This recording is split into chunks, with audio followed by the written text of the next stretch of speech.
So lekker om te leer, saam met Clara Klets, met haar bloedrooi fiets. Clara Klets, met haar bloedrooi fiets. Hallo maats, welkom by Clara Klets. Kom ons leer vandag meer van samestellings. Samestellings is woorde wat op hul eie kan staan en 'n betekenis hê, en jy kan hulle bymekaar voeg en dit vorm dan 'n nuwe woord met 'n nuwe betekenis. Kom ons kyk. Boek plus wurm, dit maak boekwurm.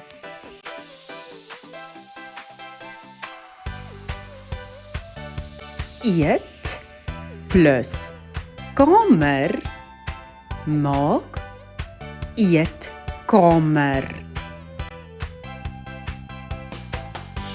Spring plus tou maak saam springtou.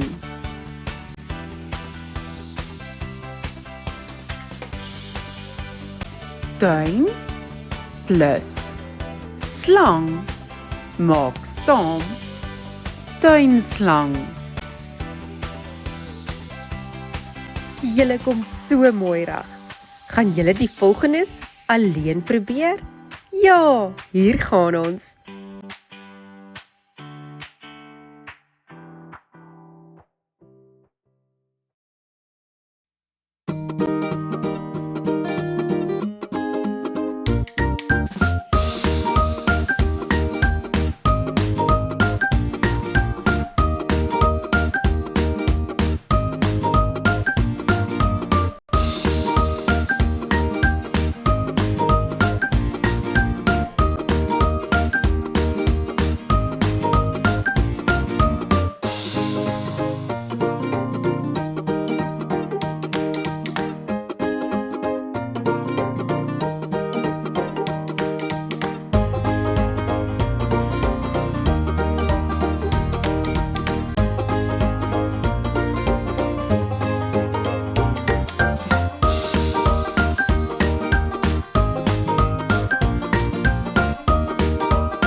Ek het nooit geweet, dis so lekker om te leer saam met Clara